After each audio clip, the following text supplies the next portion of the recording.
time, in large quantities, and regularly. Some people do not stay without eating one particular thing every day.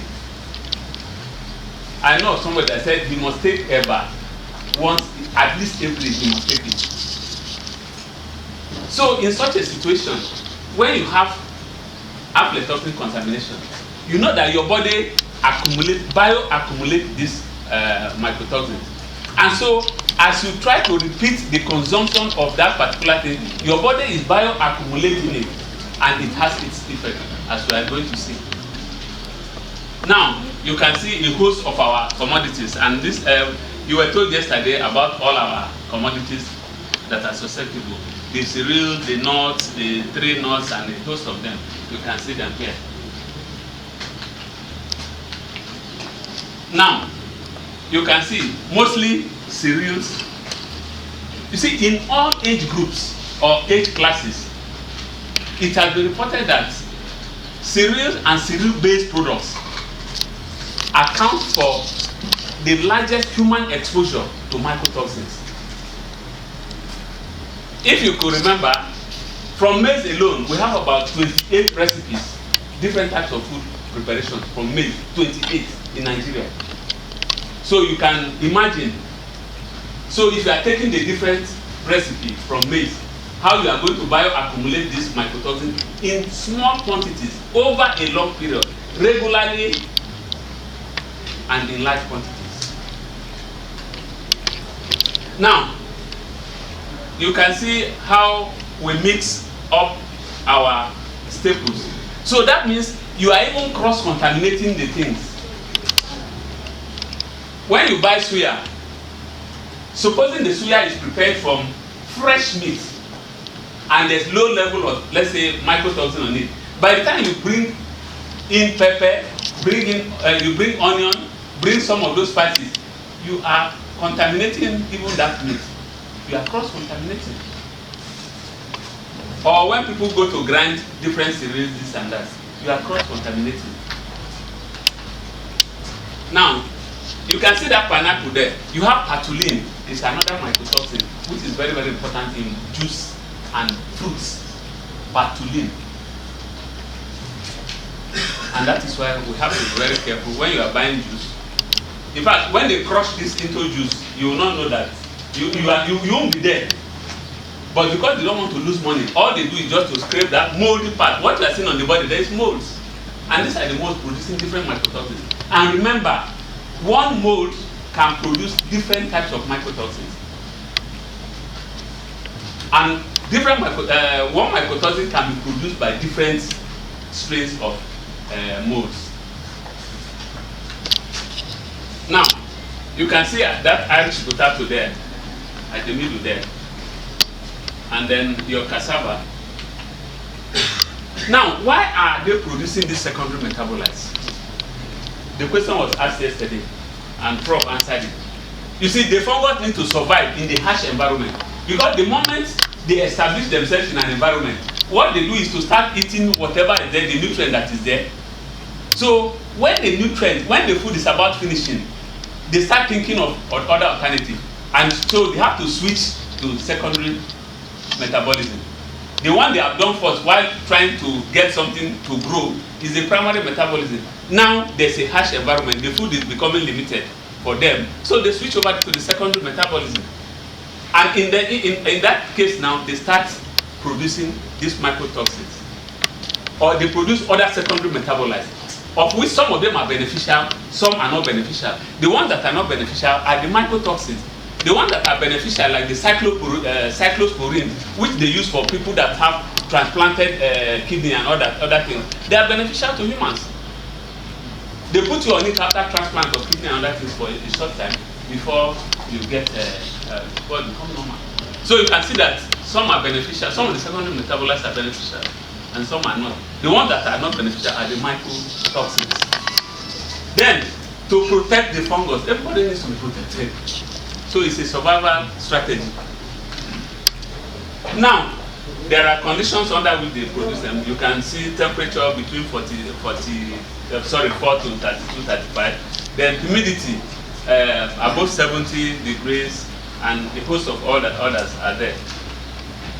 Now, what are the characteristics of these mycotoxins? Now, they are natural contaminants because they are produced naturally within living cells of living organisms. That is the mold. Then, their complete elimination may not be possible, but you can achieve the safe level, and that is what we are preaching. We want to achieve the safe level, ALARA, as low as reasonably achievable. Now, the relatively high stability. They have relatively high stability, so can persist on stored grains and on the mycelial fragments. Now, they are odorless, tasteless, and colorless. When present in livestock, mycotoxins can appear in meats and dairy products, and that is why we have to be very careful when we are eating different types of meat. Some people are in love with pork. Who's from Benue here? You know, two people, they like pork. And you know that ochratoxin is soluble in fat. So pork contains high level of ochratoxin. And ochratoxin is a kidney attacker. It attacks kidney. Pig meat is pork now, we know that. So ochratoxin attacks kidney. Just like aflatoxin is in favor of liver and other parenchymatous cells. Now, they remain active on dead spores. You know, the productive organ for the mold, they are spores. So some of these aflatoxins are carried on the spores, and these spores are of aerodynamic diameter, so they are easily aerosolized, and you can accumulate millions of them along your throat. And people that have immunocompromised system or immunity can develop bronchopulmonary aspergillosis.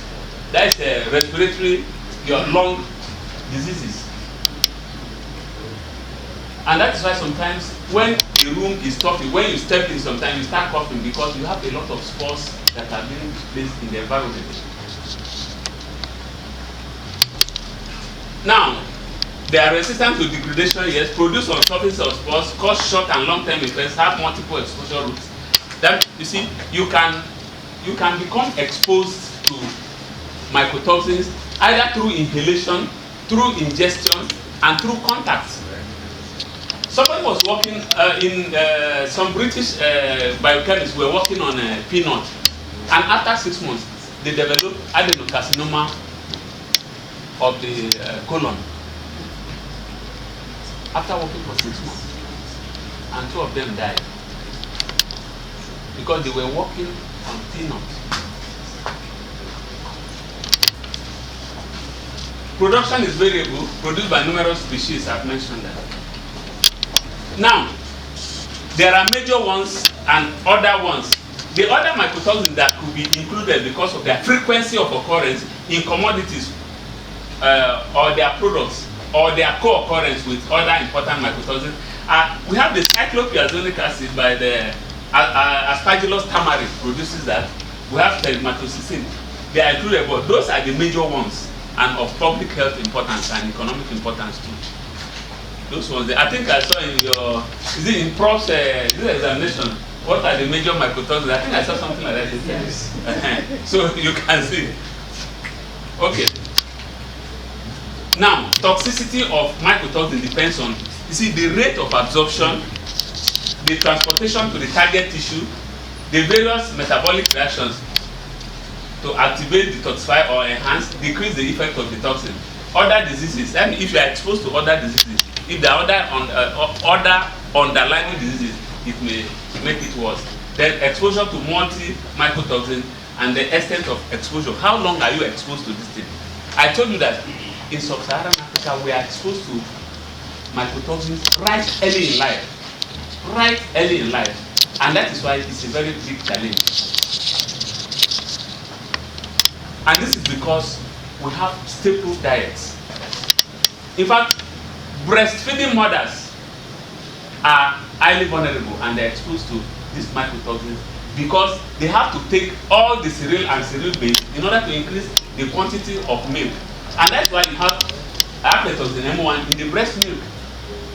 In fact, Marco and others, they conducted some research in Niger State, and they found very high level of aflatoxin M1 in breast milk.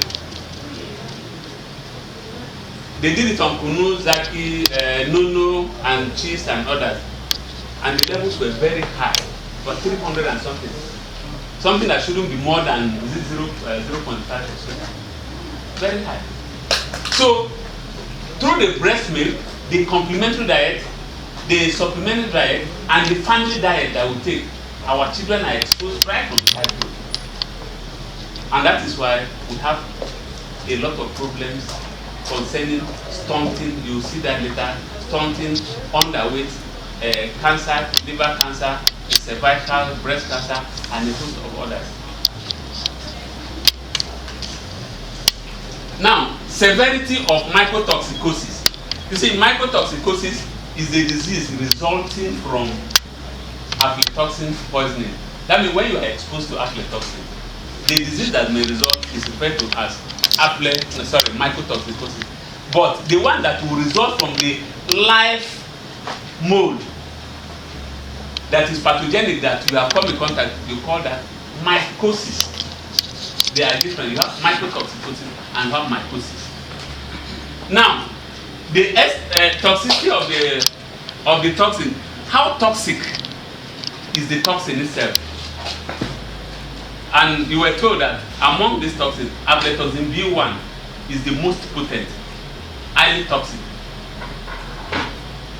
Then the extent of exposure, how long? That's why we advise do not be very consistent or persistent in eating one type of food or diet. Try to diversify so that you do not accumulate from at-risk food for a very long time. Now, your age, health, and nutritional status can also affect the severity of it. The synergistic effect of all compounds to which individual has been exposed. There's synergy. You know, mycotoxins occur in cocktail. You can have more than one. In fact, the sample we sent to Austria one sample contains more than 60 mycotoxins or 60 metabolites. We sent sesame how many years back? And ogbono. Sorry, not all of you understand ogbono. Bush mango. Ivingia gabonensis. Ivingia gabonensis, cashew nut, sesame, okra. We sent them to Austria, and the result will see that each one had over 50 metabolites in them. But we published the paper last.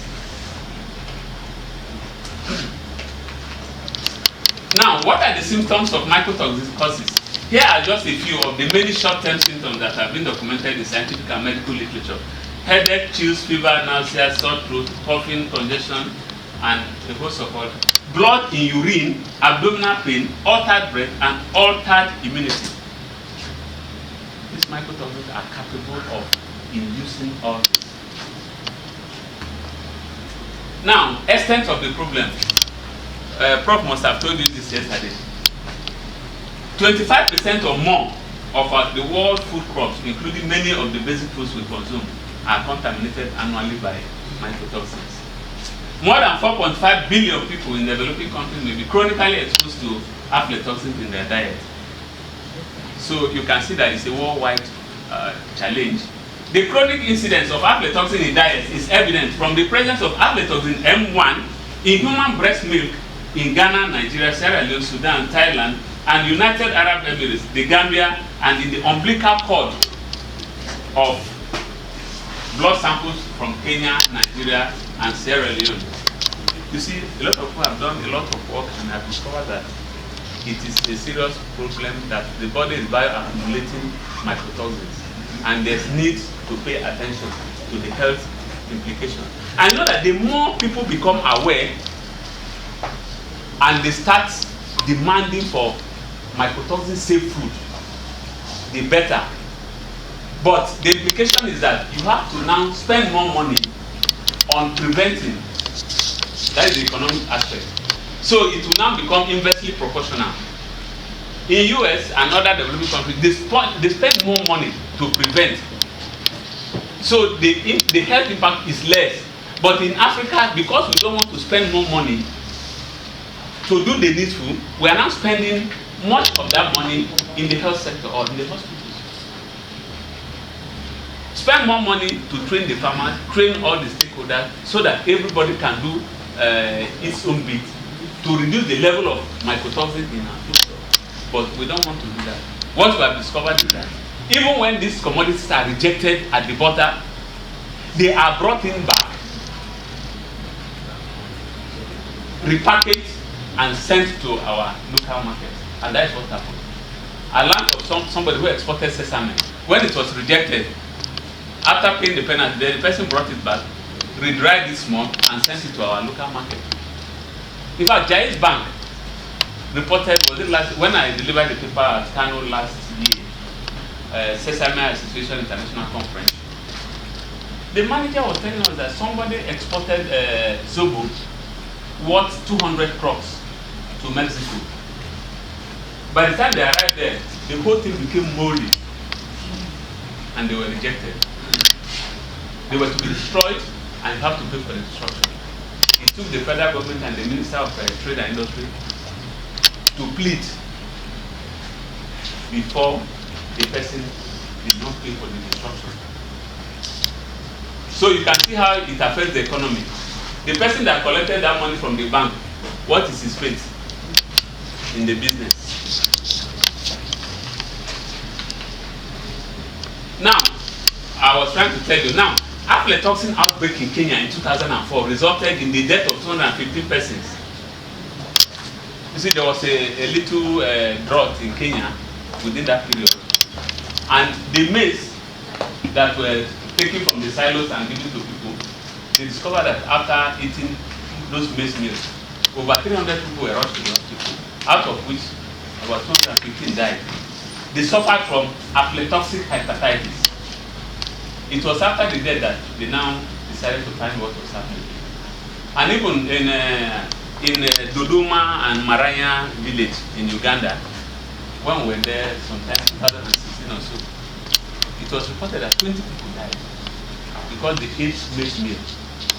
And when the samples from the crops were taken to Belgium, University of Ghent, they discovered that their samples contained over 300 concentration particles in the aflatoxin.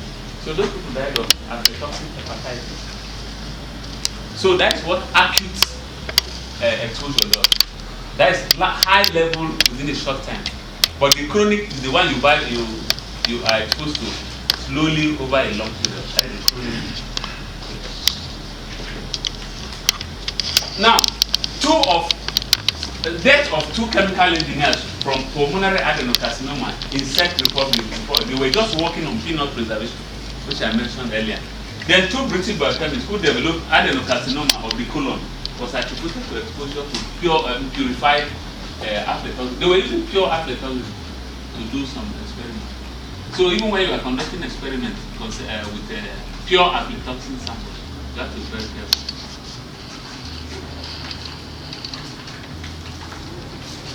Now, in Nigeria, injection of aflatoxin through sorghum consumption costs 33,365 liver cancer cases per year. The prof is here himself. They carried out a study and they made us to understand that. Then consumption of aflatoxin through injection of maize and corn alone costs 7,776 liver cancer cases per year, which culminated into a monetized burden of 1.2 billion.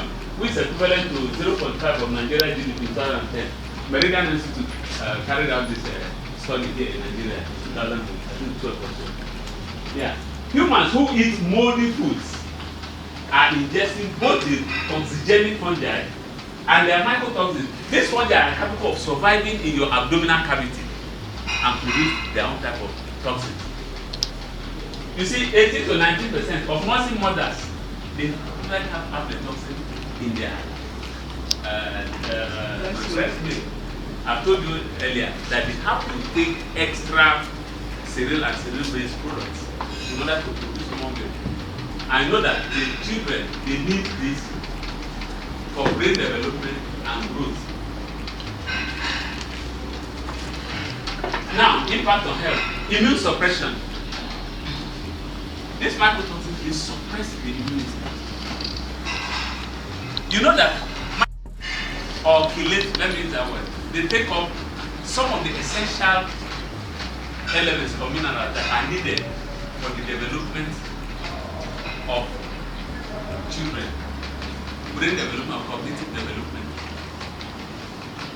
And because aflatoxin has the capability to suppress immunity, you are now liable to a lot of sicknesses, infectious diseases, because your immunity has been compromised by exposure to some of these microsomes. Now, poor response to vaccination.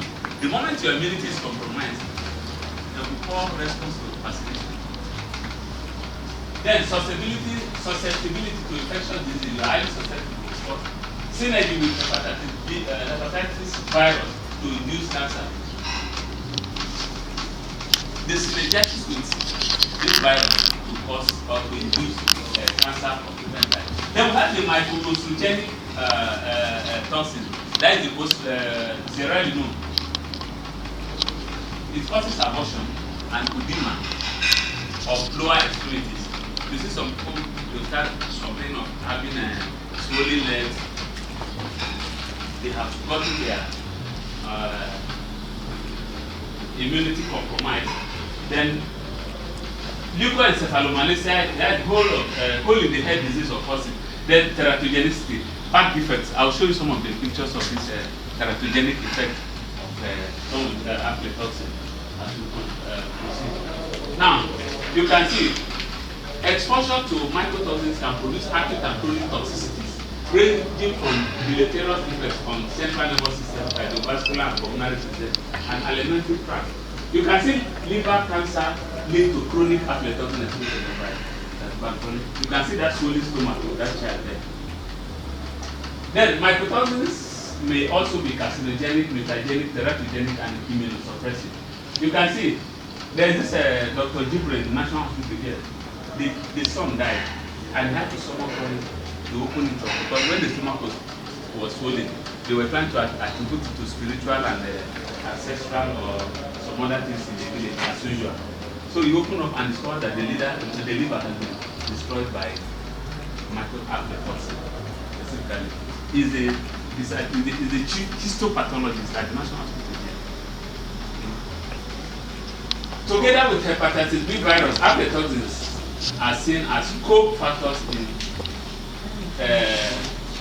in the incidence of aflatoxin. Now, summary of stunting and underweight prevalence in selected African countries. You can look at this. You see, stunting is another very serious problem. Despite all the interventions, we have high incidence of stunting in many developing countries in Africa, and this are the result of some selected African countries. You can Nigeria is on the next slide, I think. But from here you can see that Burundi and DR Congo and Ethiopia, they have, and Lesotho, they have high level of stunting. Stunting is stunting is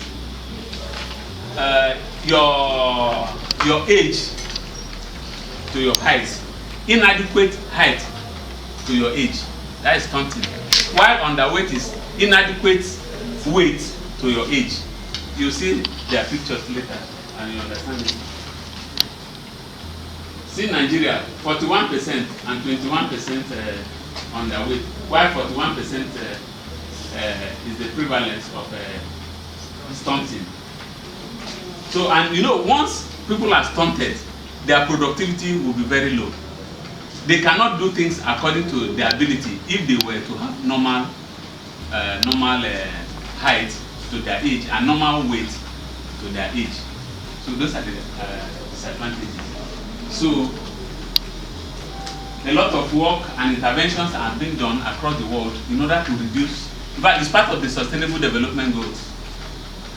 They are trying as much as possible to reduce stunting and underweight across the world, especially in developing countries. But during the Millennium Development Goal implementation, they did not take cognizance of mitigating aflatoxin, and it also contributed to to the limitations in the implementation of that assignment. Now, look at this.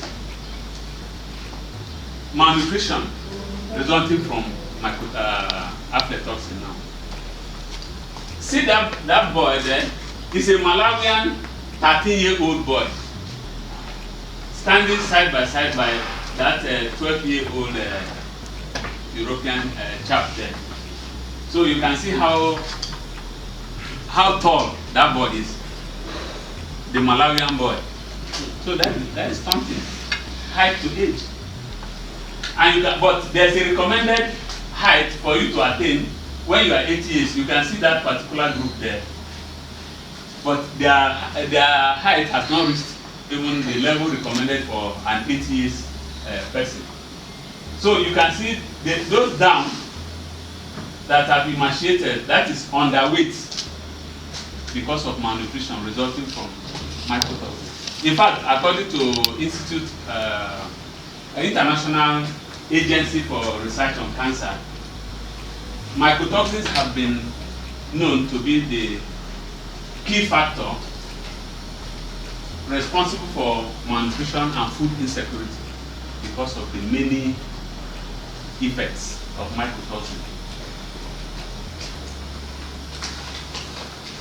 Okay, now organ cancers. Where lactating mother is exposed to aflatoxin, the breast milk is also contaminated with aflatoxin because this crosses through the placenta to the baby, and you know it's already present also even in the milk. So you can see the breast cancer there, and esophageal cancer. That's the throat cancer. It was discovered first in Transkei, South Africa, when people in the community consuming maize contaminated with fumonisin, discovered by Marasas and the group. Cancer of the throat. So, but you know that our people are used to this local brew, seriously, made from guinea corn and millets.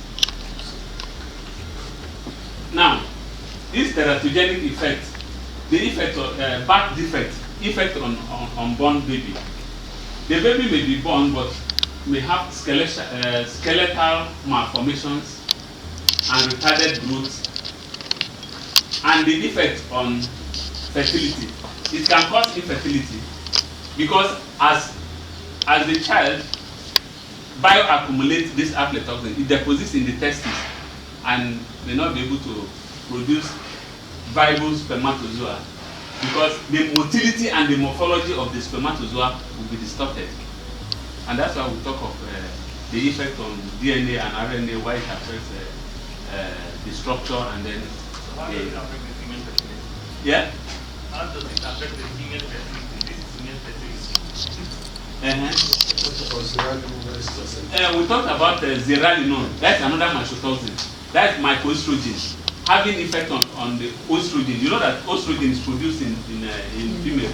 One, testosterone in male. You understand? There are two different hormones produced by the two different what do you call this thing? Gender. Do you understand? You understand? Estrogen, testosterone in man, estrogen. That's why I call zearalenone mycoestrogen. So it mimics the hormone and changes the feminine hormonal concentration and also production. So this is how it affects this thing. The spermatozoa will now be distorted in morphology and in motility. So it will not be able to carry out the fertilization normally. Somebody talked about meat, moldy meat yesterday. You can see this being sold in Ibadan market. Is it Ibadan? So when this one is mixed in the stew, you will not know that it's moldy, or you don't even know the type of mold that is there. So in fact, the presence of mold alone on any food is a health hazard already, because you don't know the kind of mycotoxin that particular mold is producing.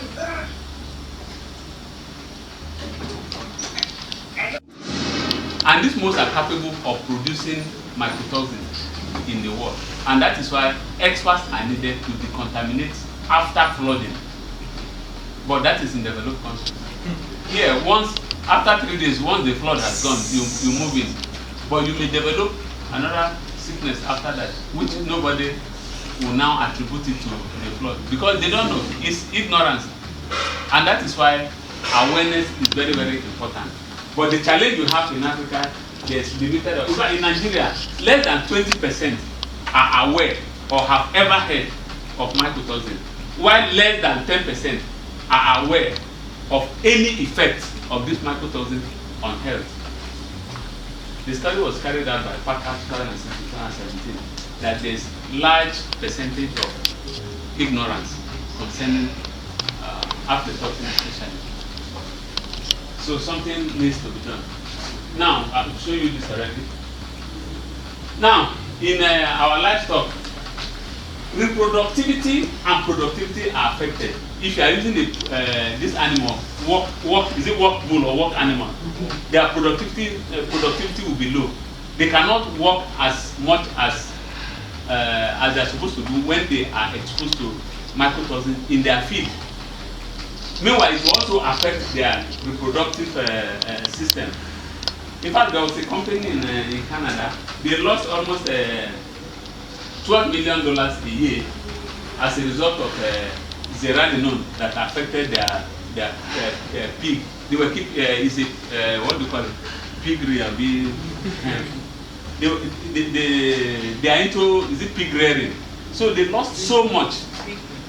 They lost so much in a year, almost $12 million, because of abortion and some other effect of zearalenone. I told you zearalenone is a microestrogen. It causes abortion in their. Now, decreases milk quantity. It causes decrease in milk quantity, induces birth defects, hole in the head disease, pulmonary edema, teratogenicity, and chronifacial eczema.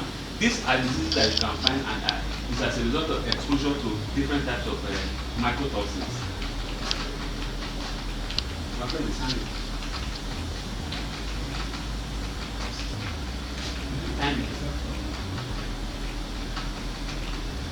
Okay.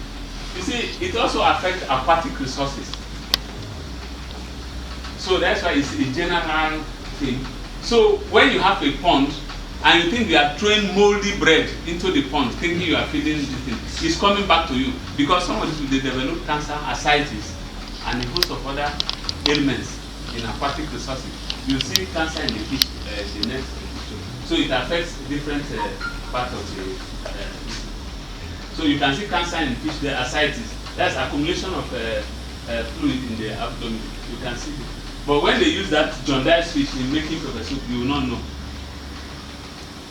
So, and people that are into the business, they will not want to lose. So rather, they will just add more spices and you continue to consume. So you have to be very careful.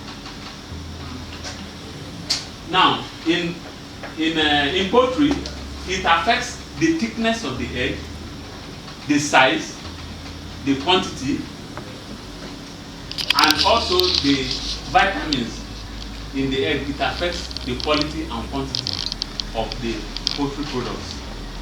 And I told you that the chicken liver of what we did in Kaduna had almost 3,000 parts per billion of aflatoxin in the chicken liver and egg. So if you that's a very high level. If you take it, you may just die straight.